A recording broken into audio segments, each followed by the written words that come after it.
Hello students, how are you? So students, in the previous lecture we have studied about the reflection. Okay, now we will study about the refraction. Okay students, तो पहले अगर अपन देखें बात करते हैं reflection जो कि अपन ने स्टडी की है. रिफ्लेक्शन क्या था? ठीक है, if any light ray coming from any medium then after reflection it will go in the same medium. मतलब रिफ्लेक्शन के बाद में सेम मीडियम में जाती थी, सेकेंड मीडियम की यहाँ बात नहीं होती थी.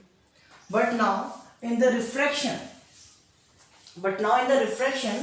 if any light ray coming from any medium, okay, if any light ray coming from any medium, then after refraction it will deviate from its path. We can say it will go in the different medium. Okay, in the reflection it will go in the same medium, but in the refraction it will go in the different medium. Okay, this is the first medium and this is second medium. Okay students, so this is the basic difference between the reflection and refraction. Means reflection में तो क्या होगा, it will go in the same medium, but in the refraction it will go in the different medium. Okay students, so what is the definition of refraction? देखते हैं.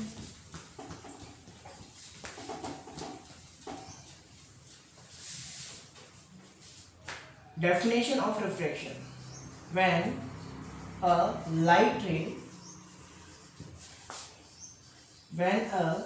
ray passes from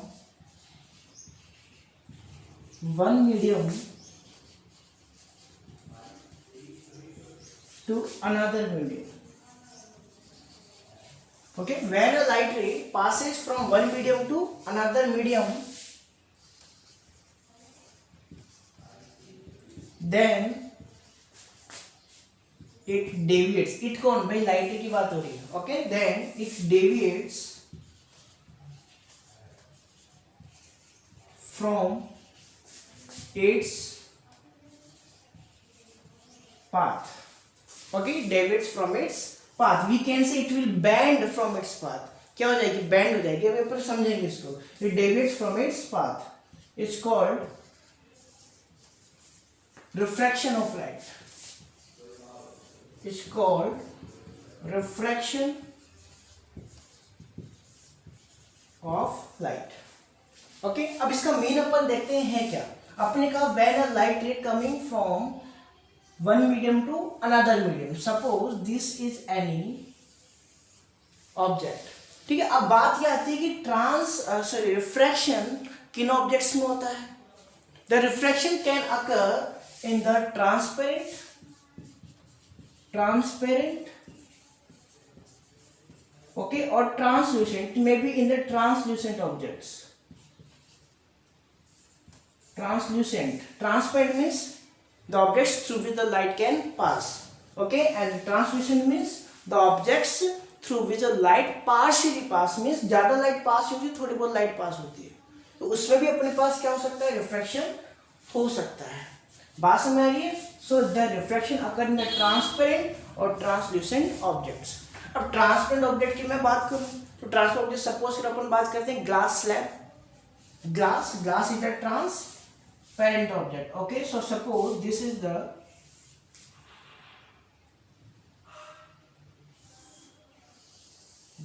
glass slab. Okay friend, this is the glass slab. बोलो कोई दिक्कत है? तो अगर मैं यहां पर बात करूं मीडियम की, okay, this is the medium 1. Okay, अगर मैं यहां पर बात करूं मीडियम 1 क्या है, एयर है. बोलो सही बात है, medium 1 is the air. Okay, and the medium second is glass slab. So this is the medium second. This is second medium. Then again this is the air. Okay, यहाँ पर भी क्या आ गया अपने पास, बताओ, air. Any doubt? तो अपन ने क्या कहा, when any light ray passes from one medium to another. तो यहाँ पर अपन सपोज करो किसी भी लाइट को पास करते हैं. Okay, suppose this is any light ray. Any doubt students? This is any light ray. अब देखो ध्यान से हुआ क्या, यहां से अपने पास ये लाइट रे आ रही थी, this is the air, this is the air. अगर यहां पर एयर है बट यहां पे क्या है, दिस इज द ग्लास, तो एक बात बताओ कि अपने पास अगर एयर में से ग्लास में एंटर करेगी तो स्पीड क्या हो जाएगी, decrease, speed will decrease. Okay, so this light रे विल बेंड, दिस लाइट रे विल बेंड टुवर्ड्स द, जाना कैसे चाहिए था, देखो ध्यान से समझना,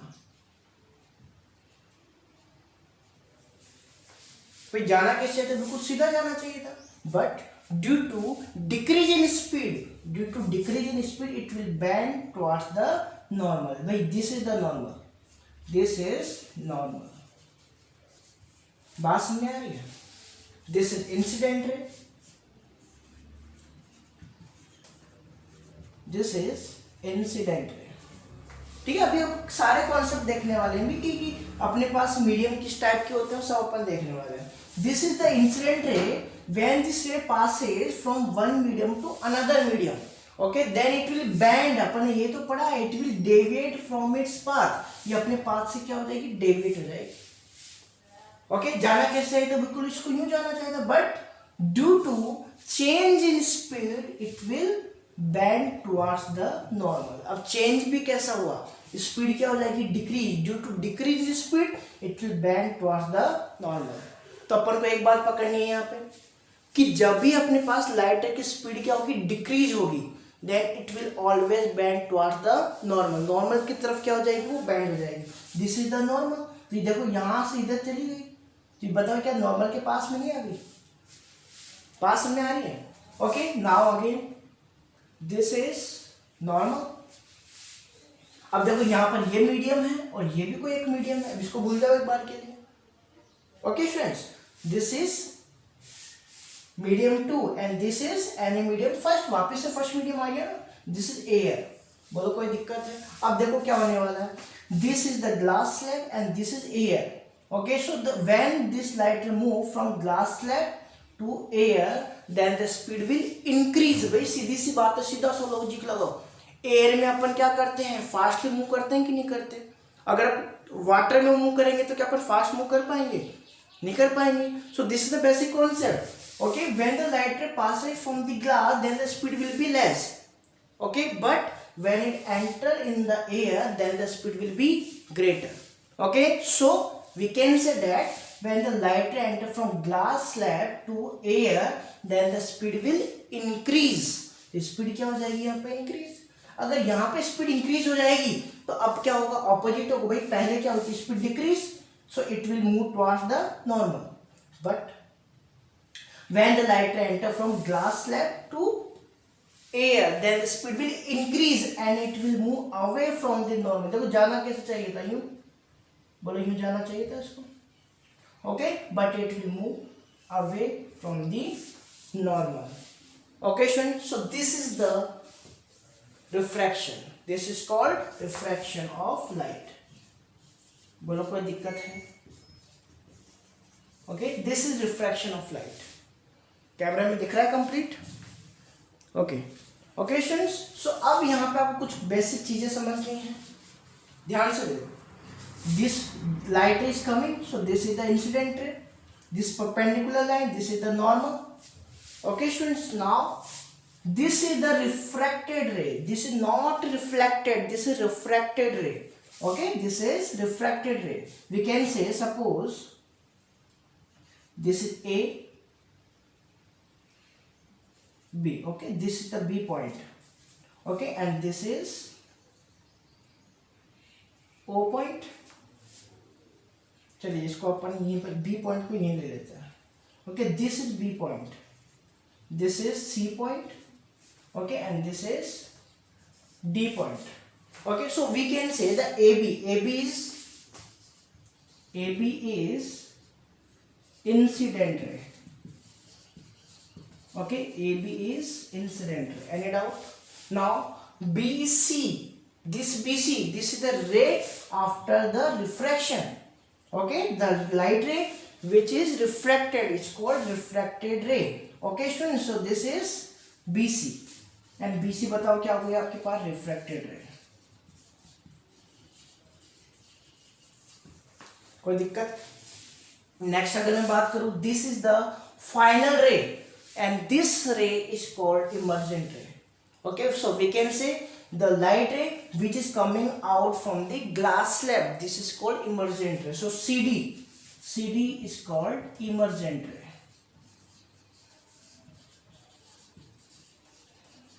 Okay, this is called emergent ray. Okay, so ये तो बात होगी रे की. अब अपन बात करते हैं angles. Okay friends, so this is the angle I, incident angle. The angle between incident ray and normal is called incident angle. Okay, so angle of incidence, the angle of incident, this is called angle of incidence. Any doubt? Incidence, angle of incidence. Okay, now the angle between the normal and refracted ray, इस रे को अपन ने क्या कहा, BC को अपन ने क्या कहा, refracted ray. Okay, so the angle between them, this angle, बोलो बात समझ में आ रही है? This angle is R angle and this is called angle of refraction.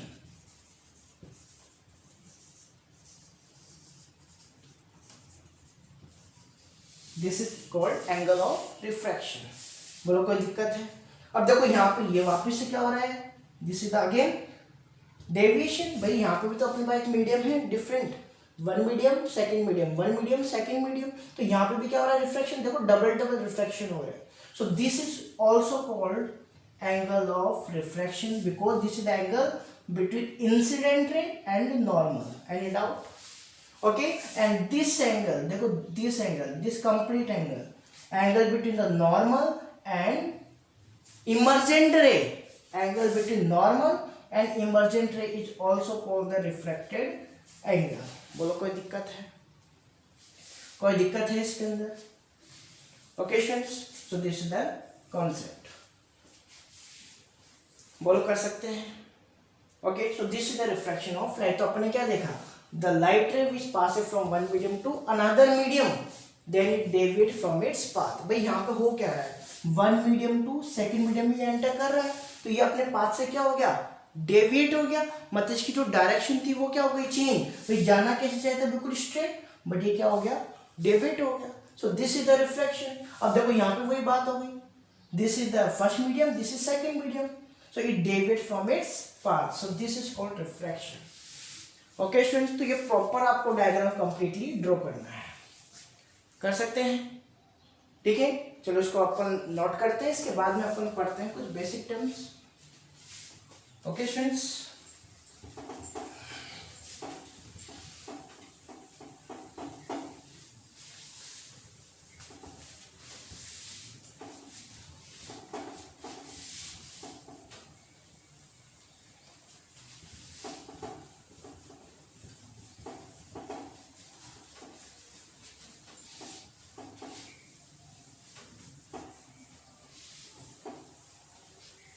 okay, so not first. okay, अभी अपन ने क्या देखा, when a light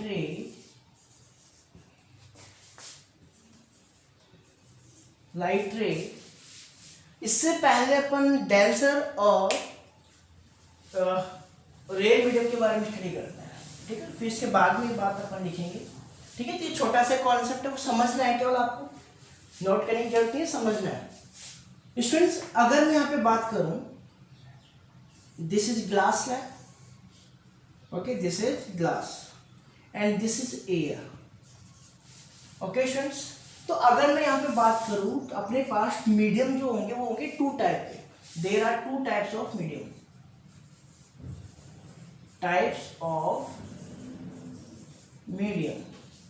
Okay, first is rare medium.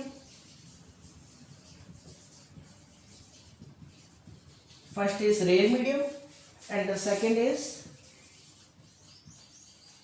denser medium. Okay, अगर मैं रेयर मीडियम की बात करूं जिसकी डेंसिटी क्या हो, लेस हो, अपन कह सकते हैं which has less density.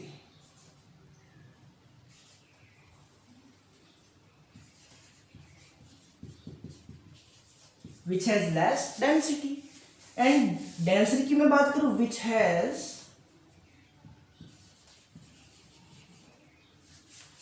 greater density,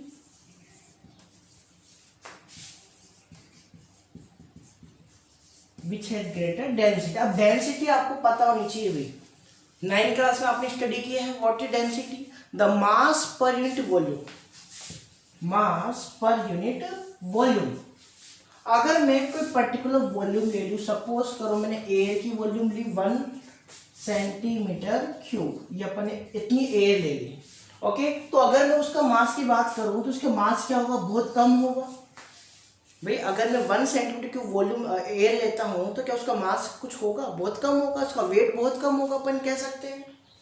okay, but if we take the volume 1 centimetre cube of the glass, अगर आप उतनी ही वॉल्यूम ग्लास की ले लें, okay, then the weight of this glass will be greater. ये बात सही है कि अपने पास इस ग्लास का वेट ग्रेटर होगा, बिल्कुल ग्रेटर होगा। किसके कंपैरिजन में? एयर के कंपैरिजन में। So we can say that the air is the rare medium. Air कौन सा मीडियम हो गया? रेयर। एंड ग्लास कौन सा मीडियम है? Denser medium. The glass is denser medium. बोलिए ये बात समझ आ गई?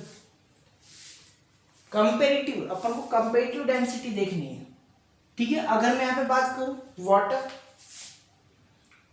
Suppose this is the glass slab, okay, this is glass slab, okay, and this is water.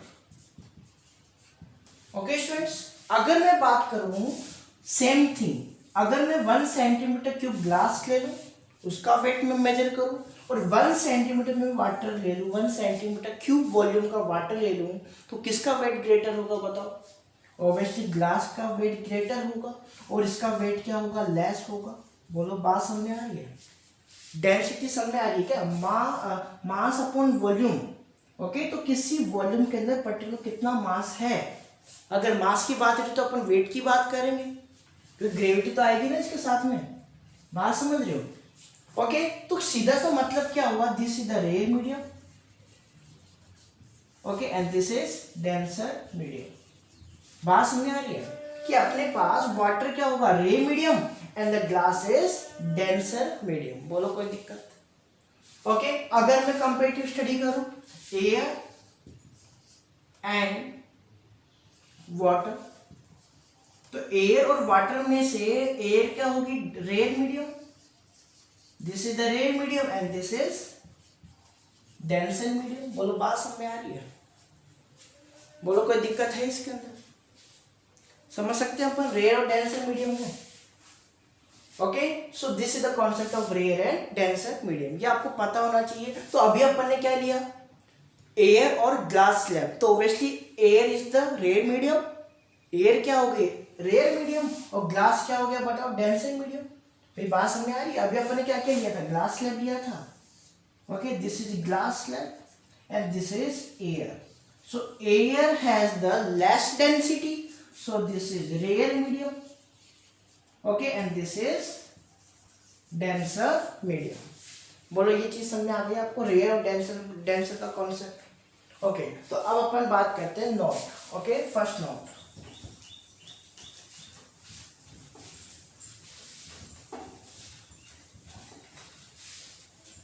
Diagram दोबारा बनाए एक बार, देखो।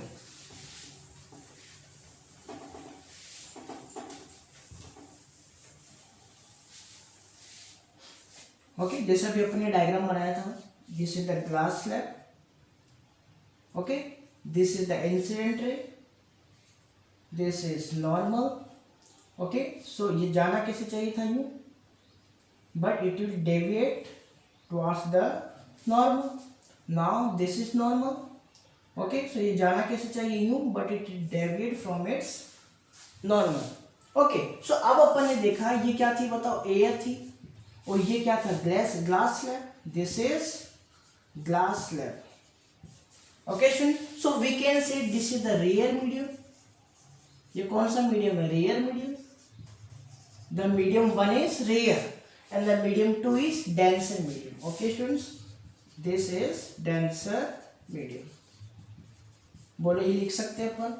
जो पहले वाला आपने डायग्राम बनाया था उसमें अपन यहाँ क्या लिख सकते हैं, rare medium and denser medium. तो ये भी आप उसमें नोट डाउन करेंगे.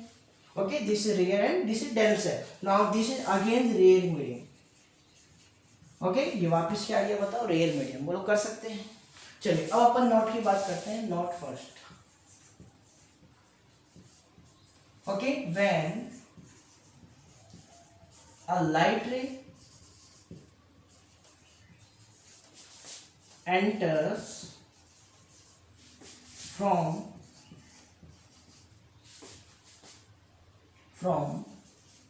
या passes कर लो आप इसको. when a light ray passes from rare medium to denser medium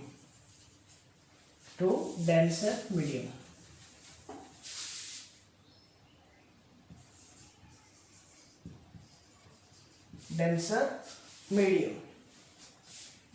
Okay, denser medium, then light ray deviate या bends कर सकते हैं अपन इसको, कोई दिक्कत नहीं. light ray bends towards the normal.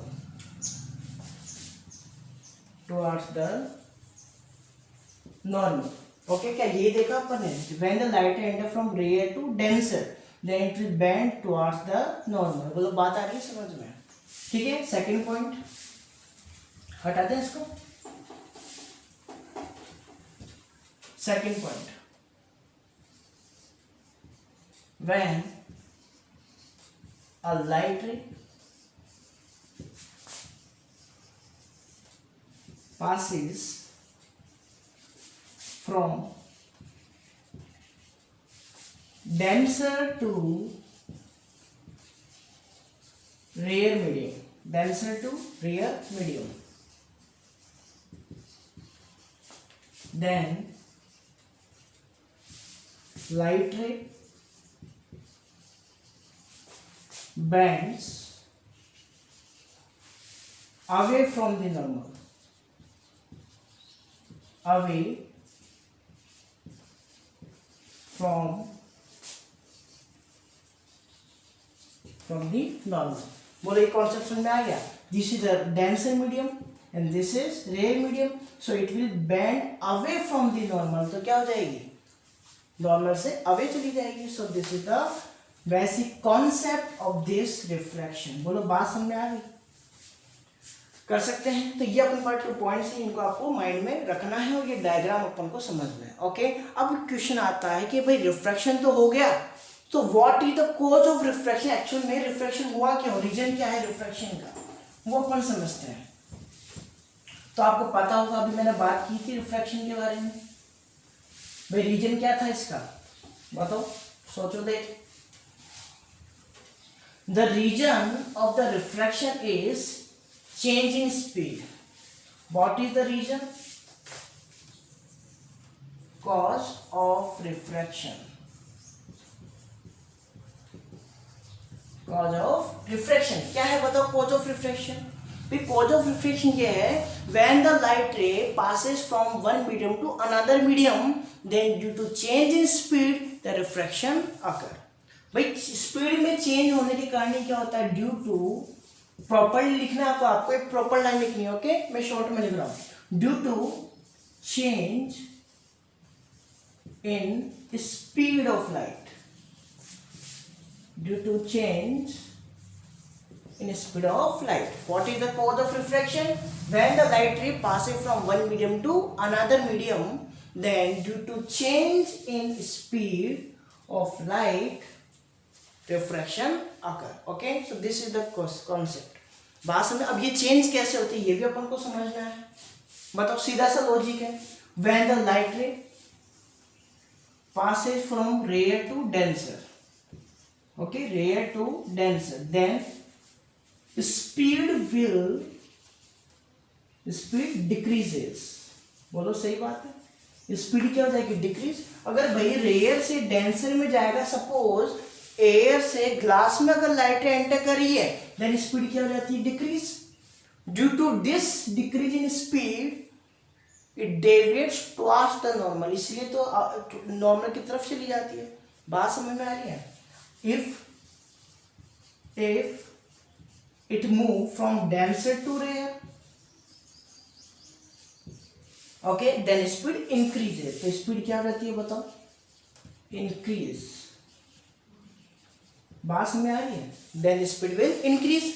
यही रीजन है that when the light enter from denser to rare then it move away from the normal, क्या हो जाती है बताओ, नॉर्मल से अवे। डायग्राम देखा था अभी अपन, बोलो बात समझ में आ रही है, ठीक है। This is the rare medium, this is denser and this is rare, okay. So this is the incident ray, so it will move towards the normal. बताओ नॉर्मल की तरफ गई कि नहीं, कि जाना ही नहीं चाहिए था। Okay students, now this is the normal, okay. अब जाना कैसे चाहिए यूं, but it will move away from the normal, because यहाँ पे हुआ क्या, स्पीड इंक्रीज हुई, और यहाँ पे क्या हुआ बताओ, यहाँ से यहाँ पे स्पीड डिक्रीज हो गई। Okay students, so this is the basic concept of the refraction. बोलो कर सकते हैं ये चीज, कोई दिक्कत है इसमें। अब अपन बात करते हैं laws of refraction. Laws of refraction, laws of refraction में क्या है देखते हैं।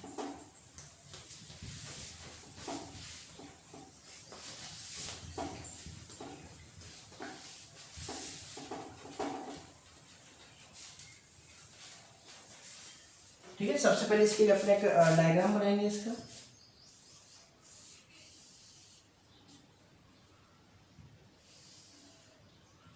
Okay, this is normal, this is refracted ray, this is normal and this is refracted ray. Okay students,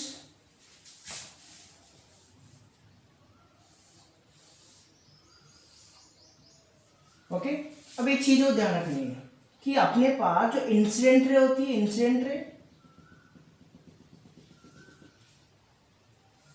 and emergent ray, incident ray and emergent ray always parallel to each other, ये हमेशा क्या होती है, parallel. Okay, इस diagram जो अपने starting में diagram बनाया था उसमें आप इसको नोट करेंगे। ओके स्टूडेंट्स, या माइंड में अपन इसको रख सकते हैं। ओके, आपको ये ध्यान रखना है कि अपने पास इंसिडेंट रे एंड जो emergent ray it will be always parallel to each other, and this difference या this distance between the incident ray and emergent ray is called lateral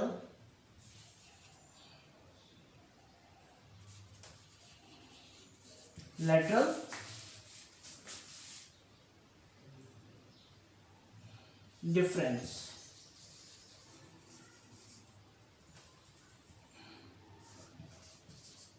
okay friends, this is called lateral difference. बोलो कर सकते हैं ये चीज अपन, ठीक है। अब अपन यहाँ पे बात करते हैं लॉज ऑफ रिफ्रैक्शन, ऑफ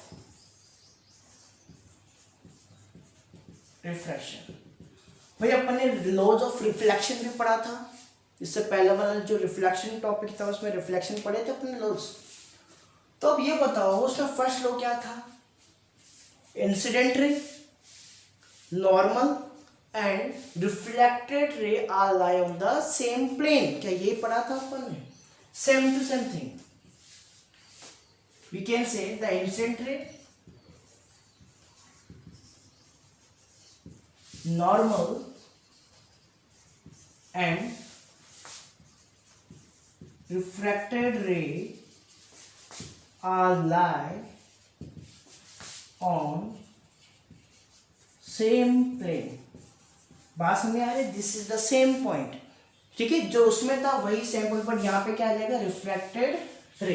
बात समझ आ रही है भाई, इसका प्लेन क्या है, सेम है, एक ही प्लेन में है ये एक्स वाई, बात समझ रहे हो? या फिर ये अपने पास मतलब थर्ड कोई प्लेन इसमें नहीं होगा। जैसे अगर मैं बात करूं प्लेन का मतलब क्या है, सपोज टाइप से अपने पास ये है, देखो ओके, ये 3D स्ट्रक्चर बन गया अपने पास। ओके, तो प्लेन का मतलब ये या तो ये यूं होगा, मतलब कि incident ray, reflected ray and normal, या तो यूं प्लेन में होगी, एक ही प्लेन में, या फिर यूं होगी या फिर यूं होगी। ठीक है, 3D में नहीं होगा, ओनली किस में होगा, 2D के अंदर। बात समझ में आ रही है? Okay friends, okay, next point is this very important point and this is also called Snell's law. This is also called Snell's law and this is very very important. इसका है क्या अपने पास, समझते हैं। उसमें रिफ्लेक्शन में सेकंड पॉइंट क्या देखा था अपन ने ये देखा था कि angle I is equals to angle R, क्या ये देखा था अपन ने? In the reflection the incident angle क्या था, रिफ्लेक्टेड एंगल की इक्वल था, बट इसमें क्या होता है, इसमें क्या होगा देखते हैं अपन बोलेंगे the ratio of sine of angle of incidence, angle of incidence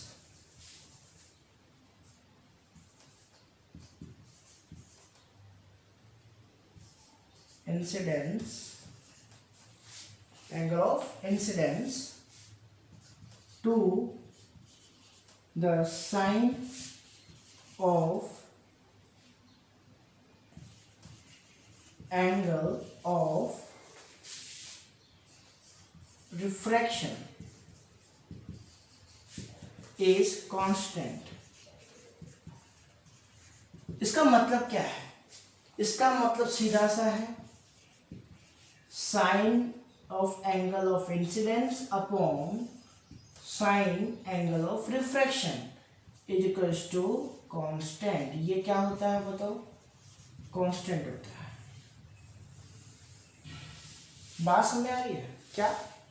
the ratio of the sine of angle, देखो रेशियो, क्या ये रेशियो है, किस किस का है, the sine of angle of incidence, क्या ये एंगल ऑफ इंसिडेंस का रेशियो है? Okay, this is the sine of angle of incidence to the sine of angle of refraction. This is the sine R. So this is the sine of angle of refraction. The ratio of both is constant. ये क्या होता है, constant होता है। बोलो ये बात समझ में आ रही है? And this constant is equals to n/1। अब इसका मतलब मैं आपको समझाता हूँ, n/1 का मतलब क्या है। इसका मतलब देखो समझते हैं, इसका मतलब द रिफ्रैक्टिव इंडेक्स, एक्चुअल में कांस्टेंट वैल्यू क्या है, रिफ्रैक्टिव इंडेक्स।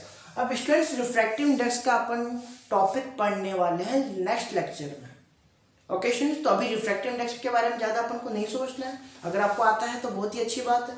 ठीक है, तो यहाँ पे अपन क्या बोलेंगे, the refractive index of the second medium with respect to first medium, the refractive index of the second medium with respect to first medium. मतलब आपने ये क्या था, सेकेंड मीडियम था अपने पास, this is the first medium and this is second medium. Okay students, तो इसके अंदर अपने पास जो रिफ्रैक्टिव इंडेक्स है सेकेंड मीडियम का, फर्स्ट के रेस्पेक्ट में उसकी वैल्यू क्या आती है अपने पास, constant, and this is denoted by sine I upon sine R. Okay, इसी को अपन क्या बोलते हैं, रिफ्रैक्टिव इंडेक्स बोलते हैं। ओके, इसके बारे में डिटेल से अपन स्टडी करेंगे नेक्स्ट लेक्चर में, समझो।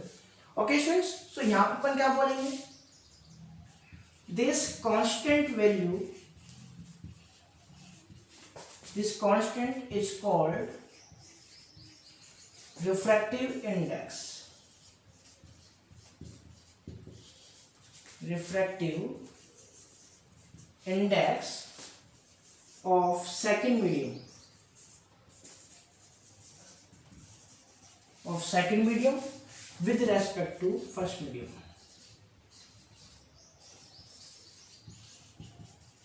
with respect to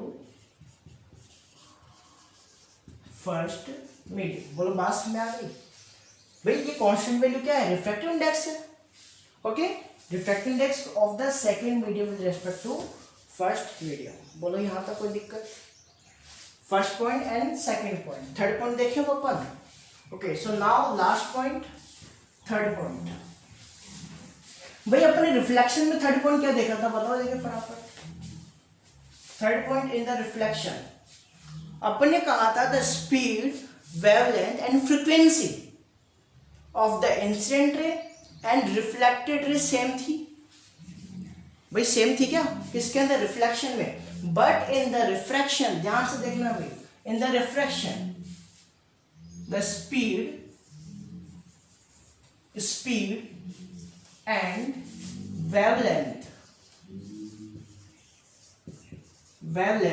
of incident ray and refracted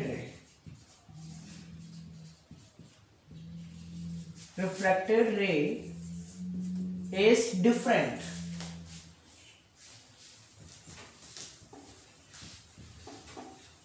are different. Okay, speed of wavelength दोनों की बात हो रही है, आर डिफरेंट।